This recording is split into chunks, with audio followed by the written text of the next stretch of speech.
Hundreds filled Marine Missionary Baptist Church in Old Jefferson's Shrewsbury neighborhood on Saturday morning, May 19, to celebrate the life of 22-year-old Keeven Robinson, who died while in the custody of Jefferson Parish Sheriff's Office on May 10.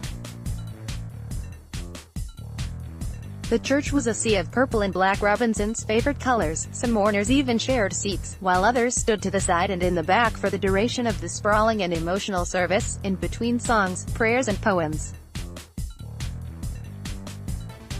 Cousins and friends diverted from the program and took to the podium to share stories about Robinson, whose body lay in a purple casket in the front of the church. "We've been hanging out a lot lately.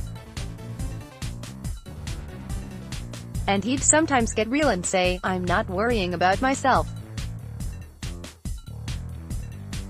I just want to make sure my mama and my wife and my family is straight,'" said Frederick Brooks, a friend of Robinson. He had returned only days before from a honeymoon trip to New York with his wife, Michelle Booty Robinson, when he died following a drug bust-turn chase. "It was my birthday, on May 10th, and all I wanted to do was see him after practice," said 16-year-old cousin Randy Martin, who called Robinson his childhood idol. "Now every time my birthday comes around, it is not just my day anymore. I'll think about more than just myself, because Keeven always thought about me and everybody else." While religion and love were the themes of the service, several speakers also called for justice and change in the wake of the young man's death. Jefferson Parish Coroner Drive. Jerry Vitanovich announced Robinson died of compressional asphyxia while in custody, sparking national outrage and calling into question the use of force by the detectives, all of whom were white. Robinson was black.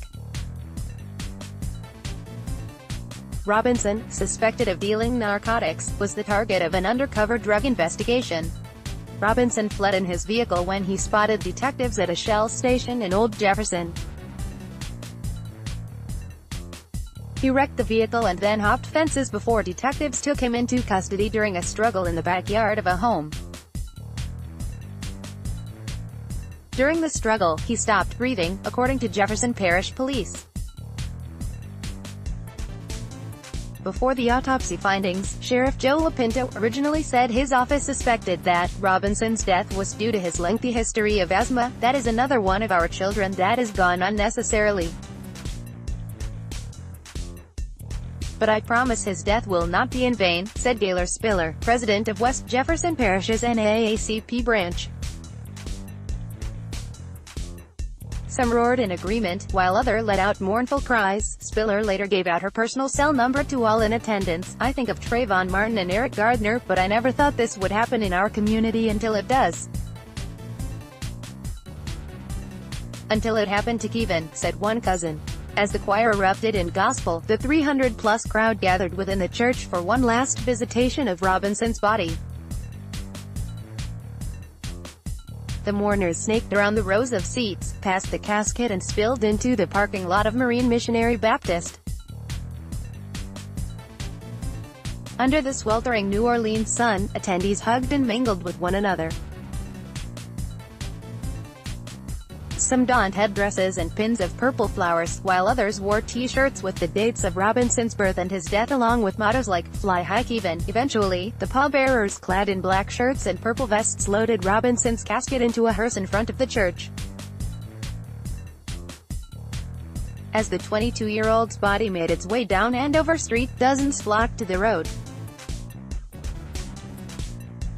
His father, Stephen Jackson, led the procession with a solemn gaze as the purple ribbon on his chest flapped in the wind. Robinson's uncle cruised nearby on a motorcycle, blasting gospel and R. One of Robinson's aunts looked at the parade and shook her head. "A whole lot of people cared about him, a whole lot. I just hope for some justice," she said before turning to her car and heading to work.